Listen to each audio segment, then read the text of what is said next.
big breaking news that's coming in this evening from Lebanon. More than 1,000 people, including Hezbollah fighters and medics, have been injured in Lebanon after their communication pagers exploded. The explosions, believed to be caused by lithium batteries in the devices that they were carrying, led to widespread panic, as you can see in these pictures. A Hezbollah official has described the incident as the biggest security breach that the group has faced in nearly a year of conflict with Israel. These new communication devices carried by Hezbollah members contain lithium batteries which can smoke, melt and catch fire if they overheat. Such fires can reach temperatures of up to 590 degrees Celsius. The Israeli military has declined to comment on this situation, but hospitals in southern Beirut, a Hezbollah stronghold, have been overwhelmed by the casualties that have been reported. Ambulances have rushed to the scene. The Lebanese Red Cross dispatched over 50 ambulances to help. The explosions have not triggered panic across all of Lebanon, but certainly worsened the ongoing cross-border warfare between Hezbollah and Israel since the Gaza conflict began last October. Tens of thousands have already been displaced due to the violence on both sides of the border. For more on this story, let's now go across to our Deputy Managing Editor, Kartikeya Sharma. Kartikeya, quite a dramatic development this in Lebanon, and we don't quite know what led to this, but surely, the finger of, or the needle of suspicion rather, will point towards Israel. That are emerging from Reuters, Associated Press, Guardian and New York Times. More than 1,500 Hezbollah fighters, terrorists have been injured. Now, if the reports are true, then it is one of the biggest cyber attacks done. As of now, Israel has not taken the credit for it. It never does. But there is an emergency meeting called by the Prime Minister of Israel. Now, Lebanese Red Cross, being reported by Vice, it has dispatched 50 ambulances and 300 medics.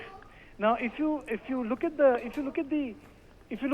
iconic visuals of the street where it burst, people would be befuddled to understand as to how a pager can cause an injury so grievous.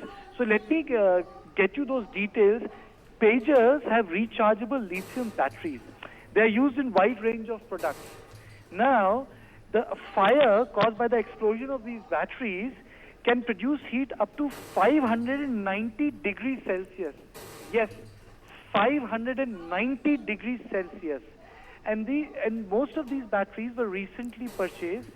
And with this sort of an operation, it tells us that the war has acquired a bigger dimension, which means that this time Israel has decided to go and hit at Hezbollah.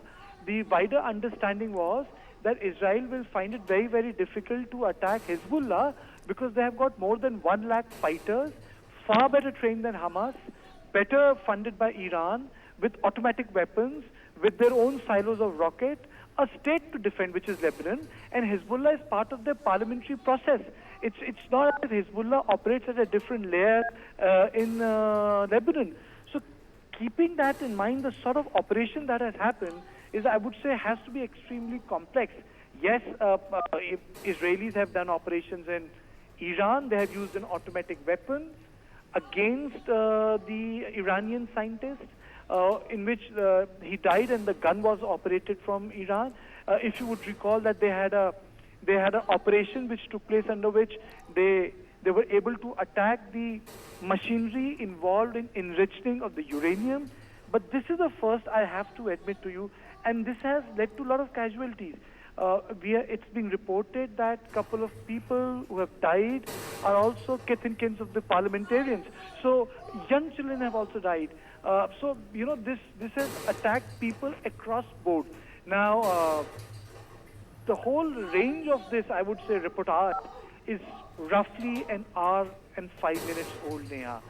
It has happened all within hour and 5 minutes. That's the range of this massive attack that has taken place in Lebanon. This is a massive attack by any stretch of imagination. In fact, Iran's state media has said their ambassador to Lebanon too has been wounded in this incident. All we know is more than 1,000 people have been injured, many of them Hezbollah fighters, but we're still waiting for more details, as to how many casualties there have been, how serious the injuries are. But we're told hospitals in South Beirut are already overwhelmed, and Hezbollah has gone ahead, Karthike, and blamed Israel for what they're calling the biggest security breach that they've ever faced. I mean, imagine, just look at these visuals. All the pagers exploding at nearly the same time in a coordinated attack, which Hezbollah says is an Israeli breach of its communications network. I don't know if we've seen anything like this before. No, Neha, I have not seen anything like this before. Yes, you were right. Iran's ambassador to Lebanon, Mojtaba Amani, was also injured in this explosion. Though Amani has superficial injury, it is being reported by The Guardian. And I'm being also told that this was not limited to an area. This was across Lebanon. Some of the wire agencies are reporting that, which is an important aspect of this investigation, that these pagers were recently imported by the Lebanese government. So let me read out what the Guardian is reporting as of now. They say that the pagers that detonated were the latest model brought in by Hezbollah in recent months.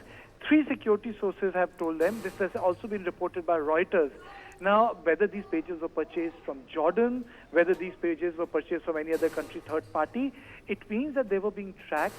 Certain frequencies were worked upon, and these pagers were weaponized. Now, it brings me to the question that in this globalized world, every person is carrying a bomb, which means that we are carrying bombs in our pockets. You know, these are pagers. Imagine mobile phones getting weaponized. And most of these mobile phones also use packed batteries. The burst rate of the mobile phone is far higher than the pagers. It means we have a we have a bomb in our pocket. You know, the battlefield has completely changed, and this is extremely worrisome. And to take you through other details which we are getting now, it's also being reported that for now there's a state of emergency, in the sense that certain parts have been cordoned off. Now, we have also been told that, let me read out the statement which has been released. In the name of God, at approximately 3:30 p.m. Tuesday, which is their time, number of messages receiving devices known as pagers exploded, which were owned by a number of workers in various Hezbollah units and institutions. Now, this has been accepted.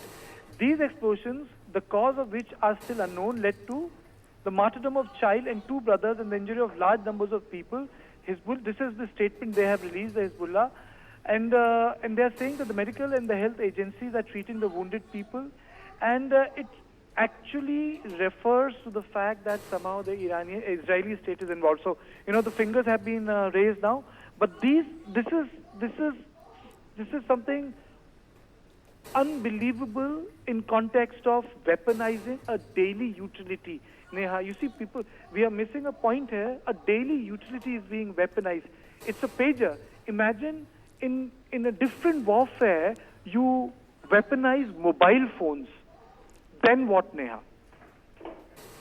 Well, I guess the scale of an attack of that nature would be simply unimaginable, unprecedented, and most devastating, to say the least. You referred to the statement that's been released by Hezbollah.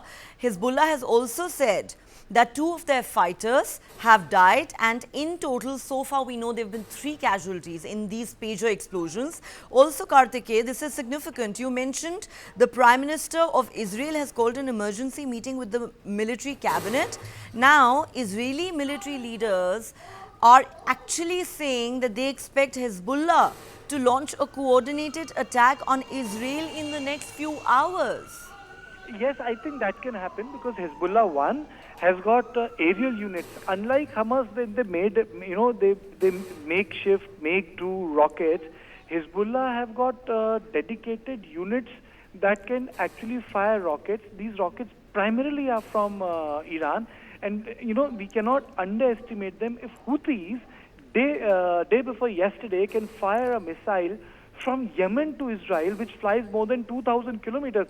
I'm sure Hezbollah will have their targets ready from the other part of the Golan Heights, which is still with the Syria. And Hezbollah operates from Syria with impunity. You know, they have the total access. That's one. And secondly, if they are going to do that, it is going to affect the water security of Israel. The Galilee, the Sea of Galilee, and the dams are all in the northern Israel. So north of Israel is extremely important. That is the granary of Israel. That's where the water is. That's where the food is. That's where the farming is. The south of Israel, you go to Jerusalem and down to the south to any other part which meets the Red Sea, nothing much grows there. It's sort of a drip irrigation. But the real food basket is north. You attack the north, you are attacking the agrarian and the water economy of Israel. So it's not going to be an easy thing, because any retaliation will come back with a forceful counter-retaliation when it comes to north of Israel, because that's where the agrarian richness is on which the Israel depends.